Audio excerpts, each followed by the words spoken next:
Why do we barely see Kevin's bones in the dismemberment scenes? How is his anatomy significantly different from that of a human? Why doesn't he age? And are his sharp nails even real? The answers to these and other curious questions about Sin City are in this video. Don't forget to subscribe to the channel and support the video with a like and comment. It really means a lot to me.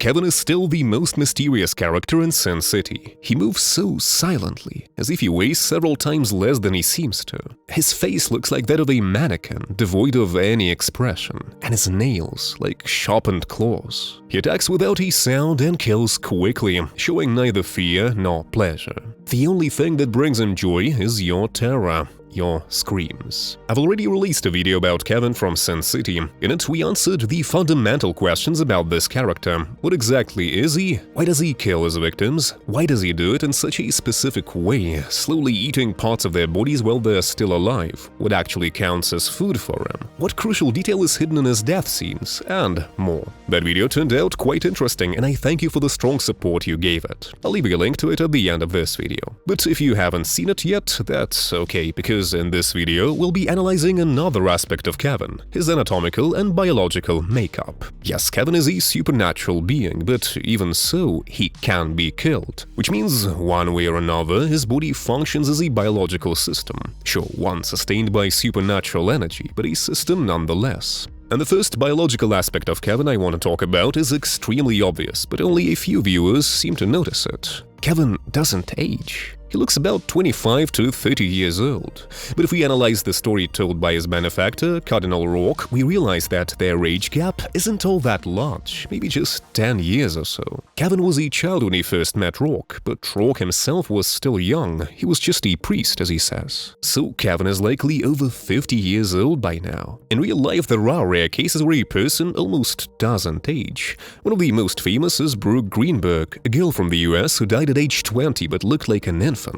She didn't grow, didn't develop, her body seemed stuck in time. Doctors called it a syndrome of arrested development, but never found a clear cause. Another real-world example involves people with mutations that affect cellular aging. Some of them reach old age without the usual signs of aging. No wrinkles, no loss of skin tone, even retaining strength and stamina. These mutations are extremely rare, but real, and scientists actively study them, especially the genes that regulate cell division and tissue repair. There are also animals like the naked mole rat, a type of rodent, that show almost no signs of aging. Their cells don't lose function with time, and their risk of death doesn't increase with age, something that goes against the biology of most living beings. She was murdered and I was right here when it happened, lying next to her, stone drunk just like she was. So how could something like this work in Kevin's case from a semi-scientific perspective? I'd suggest that Kevin has abnormally high activity of an enzyme called telomerase, which protects cells from decay. In normal humans, telomeres, protective DNA caps, shorten over time, causing aging. But if telomerase is overactive, the body can keep renewing itself indefinitely without aging. Incidentally, this is one of the mechanisms cancer cells use. Another likely factor in Kevin's eternal youth is his slow metabolism, like that of long-lived animals. A slower metabolic rate also explains why Kevin uses energy so sparingly in everyday life. Notice how little he moves, how inactive he is. Even his nearly emotionless face can be seen as part of that. He simply doesn't waste energy on unnecessary expressions. Marv expected to see a grimace of fear, to hear screams of pain, but for Kevin, that would have been a waste of resources. He saves energy for more important tasks, like fighting or carrying out Rourke's missions, which mostly involve killing people. His slow, deliberate movements in daily life also mean less physical wear and tear. So Kevin's ageless body is the result of all these factors combined. I know another guy whose every move is precise and purely practical, and I've prepared a 30-minute video all about him. In this video, I'll break down in detail all the physical transformations of Guru, the anti-hero from the One Punch Man anime and manga. I've uploaded it to my second channel. Friends, please support this video. It's feeling pretty lonely without you. You'll find the link in the description and at the end of this video. The second major anatomical aspect of Kevin, let's call it anatomical, is his silence. Silence that gave Marv so much trouble. No one ever snuck up on Marv unnoticed, not even when he was asleep or dead drunk. But Kevin did it. twice. Let's be clear, there's nothing overtly supernatural about this, or rather this is the least supernatural part of Kevin's anatomy. For example, professional sumo wrestlers weigh between 290 to 350 pounds but can move with surprising grace. They're trained to keep their center of gravity perfectly balanced, soft steps, precise weight distribution. Likewise, some special forces soldiers in full gear, weighing from 65 to 90 pounds, can move nearly silently using soft foot placement and well-coordinated motion. In the animal world, a tiger weighing up to 550 pounds can stalk prey in the jungle completely silently, thanks to soft paws, weight distribution, and an incredibly flexible spine. It's impossible. Nobody can sneak up on me.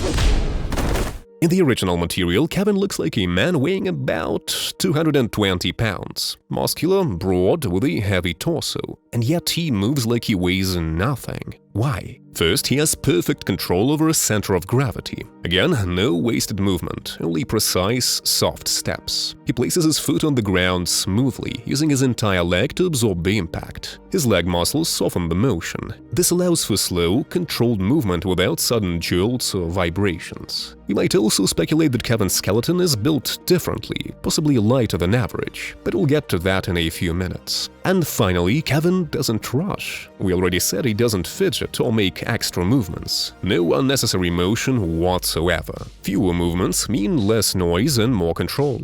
A very striking part of Kevin's appearance is his dangerous, sharp nails. He doesn't just use them to blind opponents like Marv. The most horrifying part, alongside surgical tools, he also uses them for slow, surgical dismemberment of his victims, who for weeks remain conscious as they watch Kevin eat parts of their bodies. Remember from the comics, we know that Kevin is a skilled surgeon. That helps him keep his victims alive for a long time, so nothing distracts them from their horror. Yes, anatomically, claws and nails are different things, but Kevin's nails can still be called claws to some extent. At the very least, their structure must be very different to be that strong. In humans, nails are made of keratin, a hard protein, the same one that forms hair. But Kevin's nail plates are thickened. That makes them both flexible and hard, like animal claws. This kind of density requires nutrients, a lot of amino acids. But since Kevin's diet consists almost entirely of protein, he has no problem with that. That diet allows him to grow such nails. Sure, in theory they could be fake nails. Neither the comic nor the film confirms whether they are real.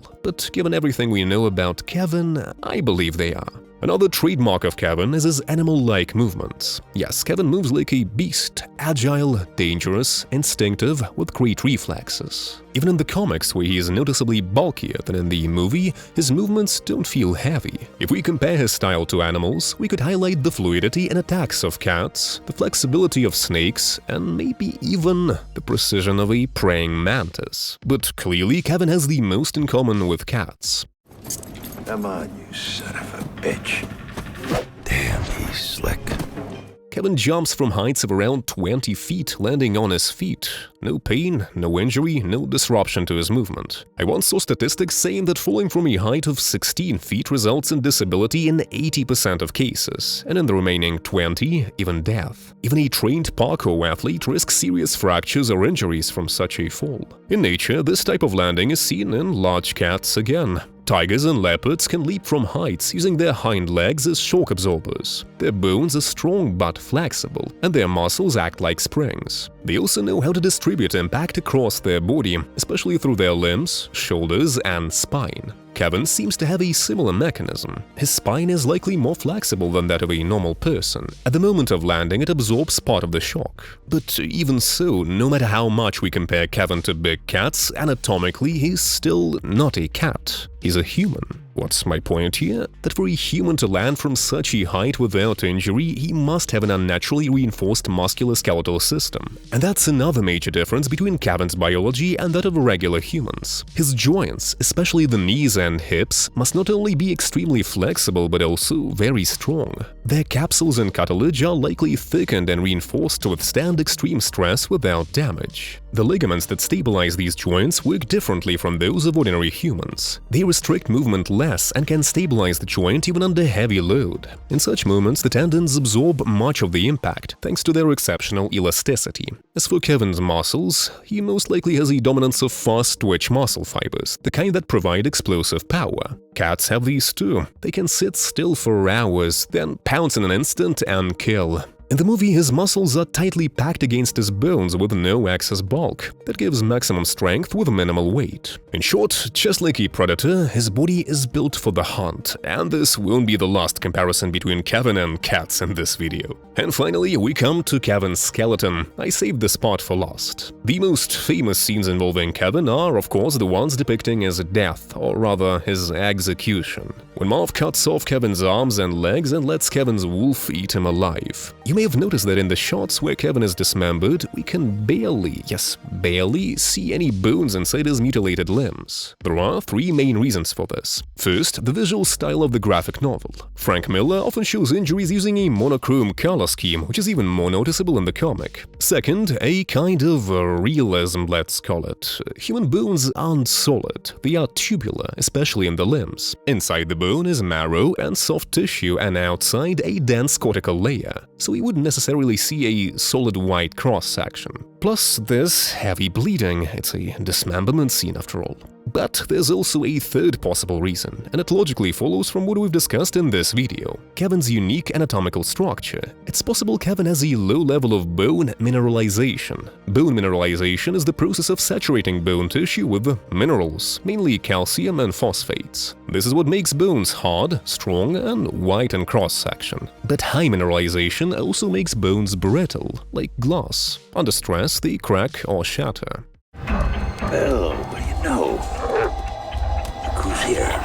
Low mineralization, in Kevin's case, may offer several advantages. First, his bones can bend under stress instead of breaking. Second, a softer skeleton better absorbs vibrations, making his movements quieter. Third, low mineral bones are lighter, reducing body mass and making him faster and more agile. That's important for a predator like Kevin. Additionally, this kind of skeleton pairs better with flexible muscles and tendons. Instead of being a rigid frame, his bones become part of a flexible, spring-loaded mechanism. Some animals, especially birds and small mammals, have bones with thin walls and partially hollow interiors. This reduces body weight and allows for faster, more agile movement. If Kevin's bones have a similar structure, they may look visually unimpressive when damaged, no distinct white slice. Also, Kevin's bones are surrounded by dense muscle mass, like that of large predators, which also affects how they appear visually. So yes, Kevin does have bones, but they are hard to see because his skeleton is much more advanced. In my previous video about Kevin, I explained his inability to feel pain. Quite simply,